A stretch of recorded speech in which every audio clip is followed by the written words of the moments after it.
Malam itu, jalanan antar kota tampak lengang. Hanya sesekali kendaraan melintas, meninggalkan suara mesin yang perlahan menghilang di telan gelap. Di pinggir jalan itu, ada sebuah warung makan. Selalu ramai. Tapi anehnya, semakin ramai warung itu, semakin sering terjadi kecelakaan di depannya. Dan warga sekitar mulai percaya warung itu tidak sekedar menjual makanan, tapi menjual nyawa. Namanya Warung Sari Rasa. Terletak di jalur utama penghubung antar kota, warung itu jadi tempat singgah favorit para sopir truk, pengendara motor, sampai keluarga yang sedang perjalanan jauh.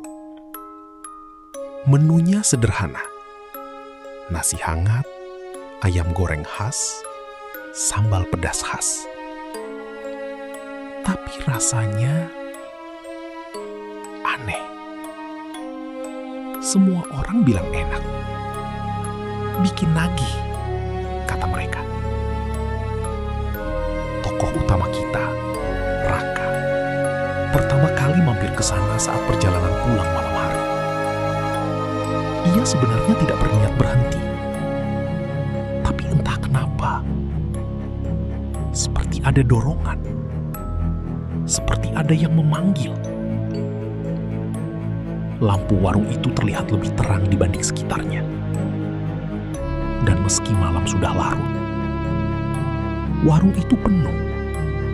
Sangat penuh. Padahal warung lain di sepanjang jalan sudah tutup.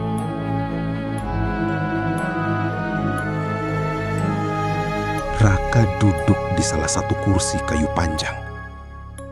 Seorang wanita setengah baya, pemilik warung, menyambutnya dengan senyum lebar. "Silahkan, Nak. Mau makan apa?" Suaranya lembut. Tapi entah kenapa, membuat Raka merinding. Ia memesan ayam goreng. Tidak lama kemudian, makanan datang. Masih panas. Aromanya menggoda. Raka mulai makan. Gigitan pertama, biasa saja. Gigitan kedua, mulai terasa enak. Gigitan ketiga, ia tidak bisa berhenti. Seperti ada sesuatu dalam makanan itu.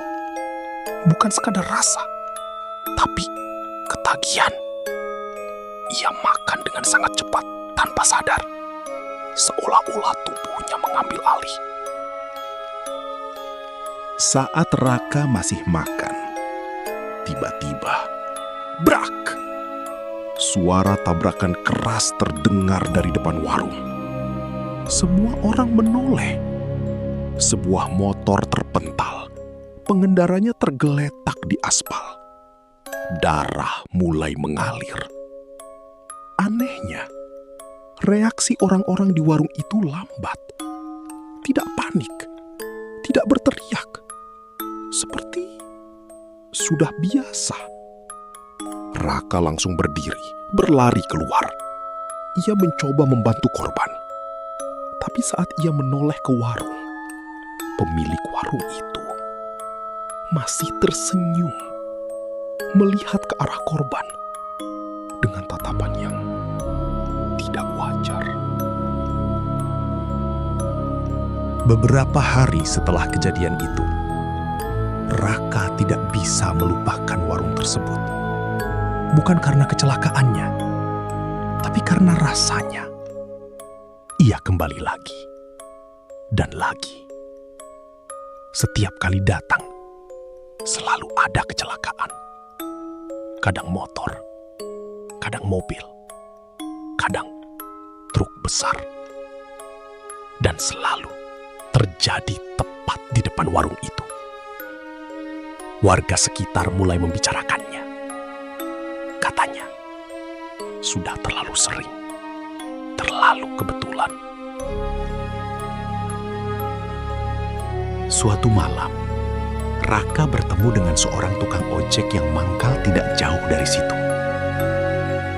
"Mas, sering makan di warung itu ya?" "Iya." "Kenapa?" Tukang ojek itu terdiam sebentar, lalu berkata pelan,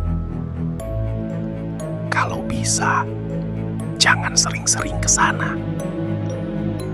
Raka tertawa kecil. "Kenapa? Makanannya enak." Tukang ojek itu menatap lurus ke arahnya. Justru itu masalahnya. Ia lalu menceritakan sesuatu. Dulu, warung itu biasa saja. Sepi. Hampir bangkrut. Sampai suatu hari, pemiliknya pergi entah kemana selama beberapa minggu. Saat kembali, warung itu berubah. Ramai, sangat ramai. Dan sejak saat itu, kecelakaan mulai sering terjadi. Raka mulai curiga. Ia memutuskan datang lebih larut dari biasanya. Hampir tengah malam. Aneh. Warung masih buka. Tapi kali ini lebih sepi. Hanya beberapa orang. Dan suasananya berbeda. Lebih dingin. Lebih sunyi. Ia melihat ke arah dapur. Dan saat itulah ia melihat sesuatu. Sosok putih berdiri diam di sudut dapur. Tubuh terbungkus kain, terikat seperti pocong. Raka membeku. Ia mencoba meyakinkan dirinya itu hanya bayangan. Tapi sosok itu bergerak perlahan mendekat ke arah meja tempat makanan disiapkan. Raka bersembunyi, mengintip dari celah dinding dapur. Ia melihat pemilik warung itu berbicara dengan sosok pocong tersebut. Suaranya lirih, seperti membaca sesuatu. Ritual. Lalu, ia mengambil sesuatu dari tubuh pocong itu. Cairan hitam pekat menetes dan dicampurkan ke dalam masakan. Raka menutup mulutnya, menahan muntah. Ia sadar sekarang, kenapa makanan itu nagih? Kenapa warung itu selalu ramai? Karena ada tumbal, ada perjanjian. Tiba-tiba, Raka tersandung sesuatu. Suara kecil terdengar. Pemilik warung langsung menoleh. Tatapan mereka bertemu. Senyumnya hilang. Wajahnya berubah menjadi dingin. "Sudah lihat ya." Lampu tiba-tiba mati. Suasana gelap total. Raka mendengar suara langkah, lompat, seret, seperti sesuatu mendekat. Ia lari keluar tanpa menoleh. Dan tepat saat ia keluar, perak! Sebuah mobil kehilangan kendali tepat di depan warung.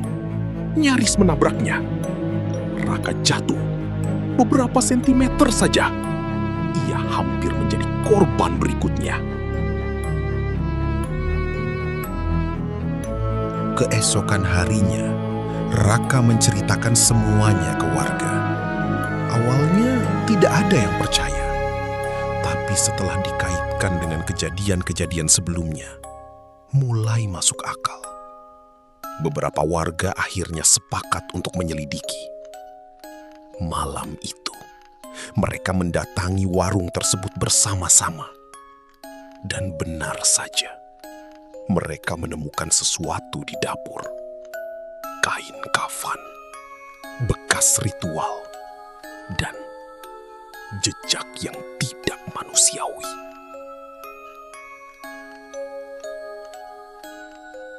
Sejak malam itu, warung Sari Rasa ditutup. Pemiliknya menghilang, tidak pernah terlihat lagi. Tapi kabar beredar bahwa ia tidak benar-benar pergi, melainkan menjadi tumbal terakhir untuk mengakhiri perjanjian yang sudah diketahui banyak orang. Sekarang, warung itu kosong, terbengkalai. Tapi anehnya, kadang lampunya terlihat menyala di malam hari. Dan beberapa pengendara mengaku melihat sosok berdiri di depan warung, terbungkus kain putih, diam, menatap jalan, seperti menunggu korban berikutnya.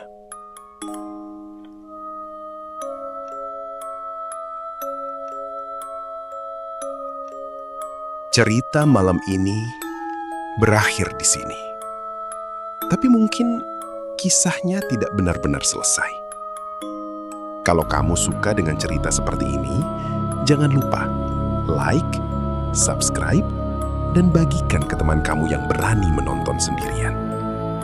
Saya akan kembali dengan cerita lain yang lebih gelap, lebih dalam, dan mungkin lebih dekat dengan kenyataan. Sampai jumpa di cerita berikutnya.